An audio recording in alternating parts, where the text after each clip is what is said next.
stick around if you want to see tips on how to win even though the chips are stacked against you and how to take your game to the next level.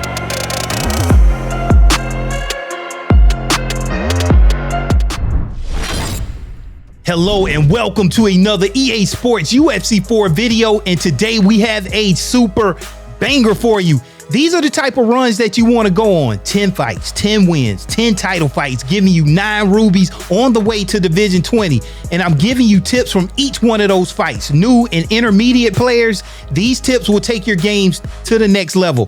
Veterans, I even had some tips in there that even I just learned. If you want to skip around, I had a timestamp down below. Now, first, a bit about my preparation before I go on to a ranked fight in UFC. A lot of times I like to play games like Street Fighter or Mortal Kombat because your reflexes typically need to be faster in those games than what's typically needed to be successful in UFC 4. So you know if I'm playing fast on Mortal Kombat, then I'll be good to go on UFC 4. I worked really hard on the video to condense 10 fights down to a digestible format for the community, so please drop a like. You know I'm going for 250. Share the video, and if you're new, punch that subscribe button. Without further ado, let's get right into the 10 tips that helped me on an undefeated run to Division 20.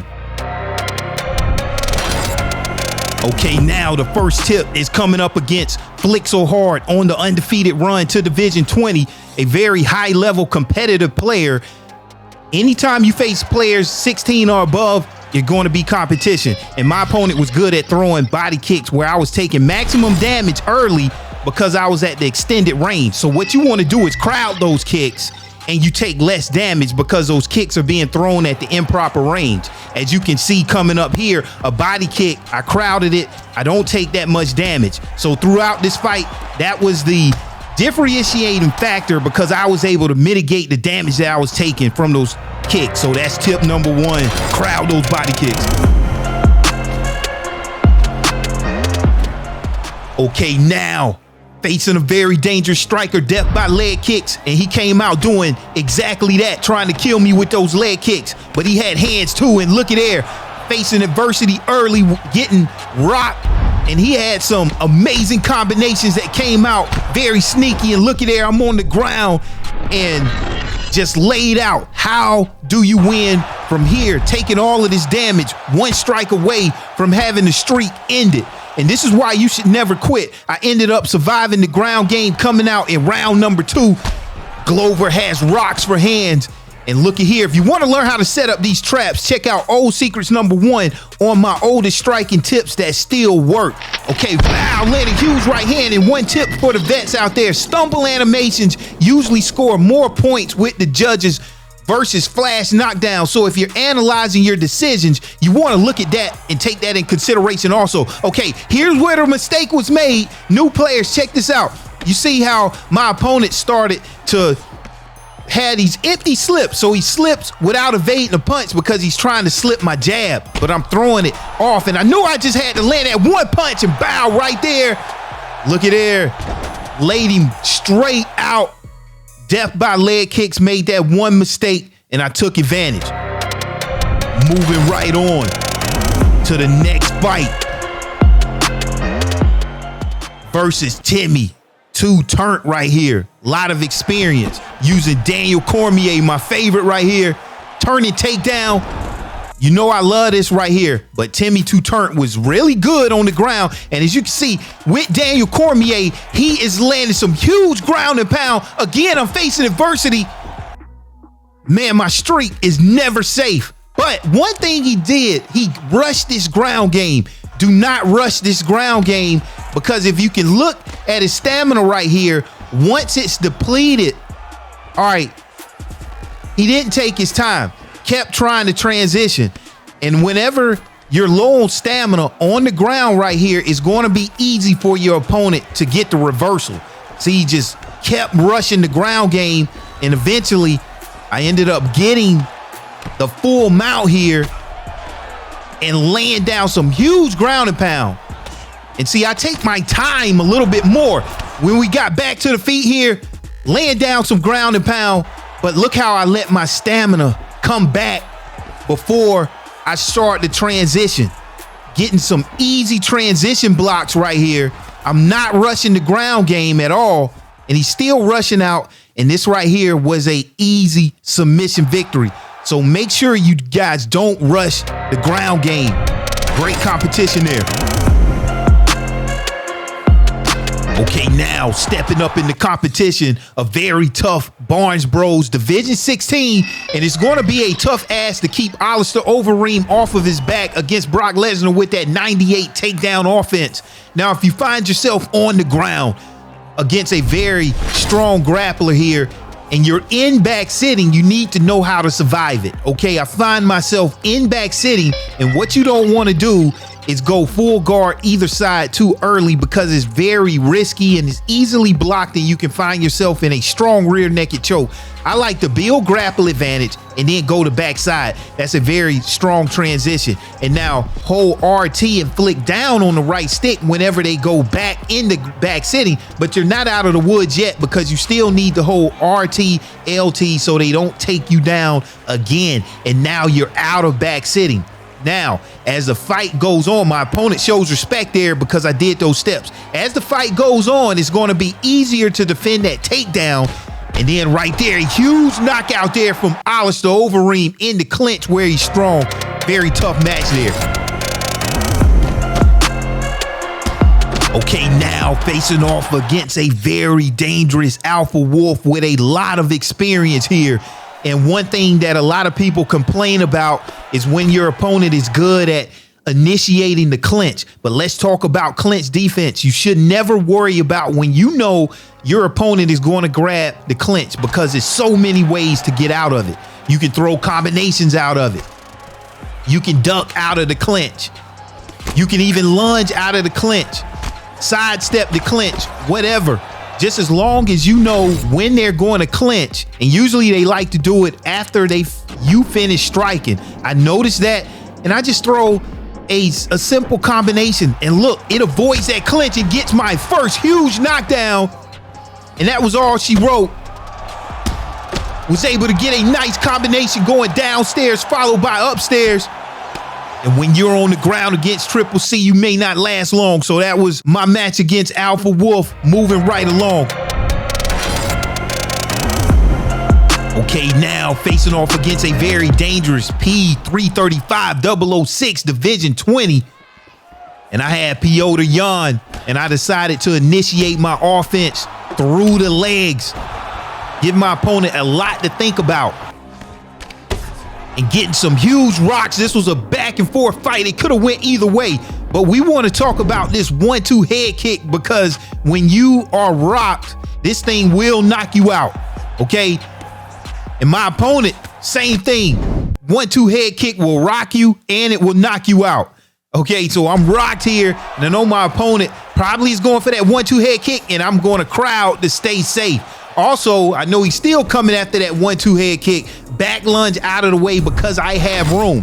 Now, we want to have more than one finishing combination in the bag, and I already see my opponent is thinking that I'm going to go 1-2 head kick because I did it again. But when they're expecting that 1-2 head kick, then I just come with the 1-2 uppercut in the night for a very strong Division 20 fighter. Make sure to have more than one finishing combo. Okay, now this was the fight to get me into Division 20, and I'll face no other than the man, the myth, the legend, Darkseid himself, one of the greatest Fight Night champion players around. Division 20 high-level esports match. Okay, so you know this is going to be a very technical match, but in this fight, I had to actually use my turn and takedown defense to gain an advantage. Now, when I trigger these huge animations from my opponent, that's when I like to go for my turn and takedown. Okay, now let's talk about it a little bit here. When you see that camera spinning to the left, you want to hold down your takedown defense R2, L2 plus down on the right stick because of that camera movement. Now, here's an excerpt from another fight. When that camera spins to the right, you want to hold your takedown defense plus up on the right stick, and it's vice versa if you're on the right side. Okay, now I was able to make Darkseid miss a couple of those strikes going in and out, and then land a couple of strikes where I felt I had my advantage up against the cage, okay? And then look at this 1-2 uppercut, which worked against the last opponent, but a block sway will work definitely wonders against that 1-2 uppercut. Landed a huge right hand there, but this is what I want to say. You can even do this late, and it will trigger a late animation get up. And that's where I think I gained an advantage. And just too much, a little too often here. And I thought I was going for the knockout, but this thing went to decision. And this is how high level, and that was the score right there against Darkside. Respect to my opponent. Very tough match. Okay, now we're in Division 20, facing off against the G-Face Killer, Wu-Tang. Okay, Division 20, can't make a mistake, got to stay in.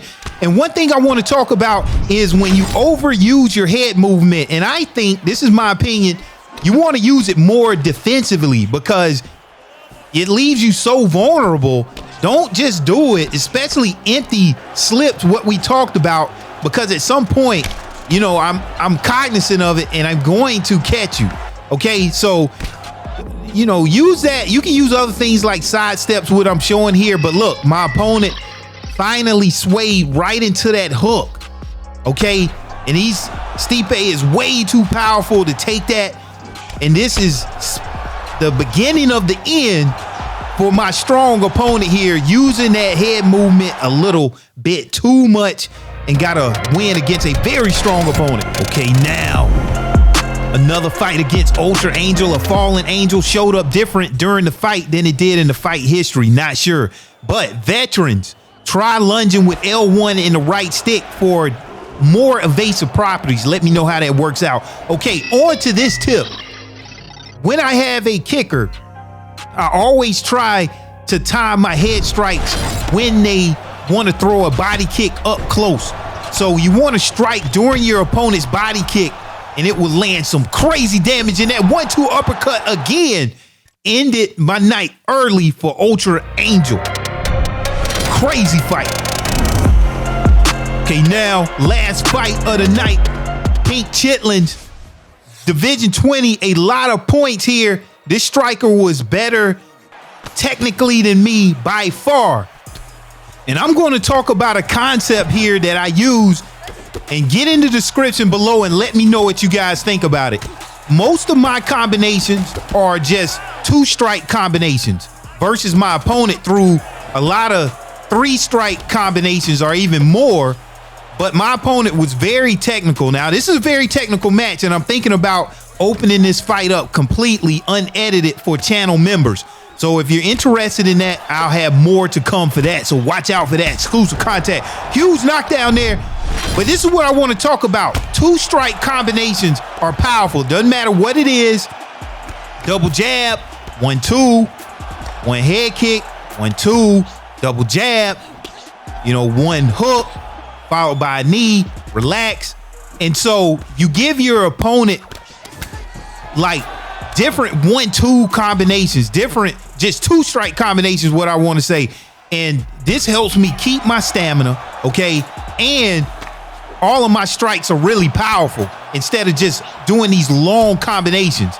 Not necessarily always going to work out, but you know, this is where I feel I'm getting my advantage. And then it's that 1-2, getting a huge victory there over Pink Chitlins. Let me know what you guys think of that strategy there. But look at there, ran the table. 10 fights, 10 wins. Not easy to do on this ranked circuit. All right, thank you guys for sticking around this long and watching the video. Please follow my social medias, the Twitter, the Discord. And if you're new, please don't forget to subscribe and share the video. Watch out for that join button where channel members will have access to complete fights, exclusive tutorials, and other bonus content. Man, if you found anything useful, please drop a like. See you in the next video. Peace.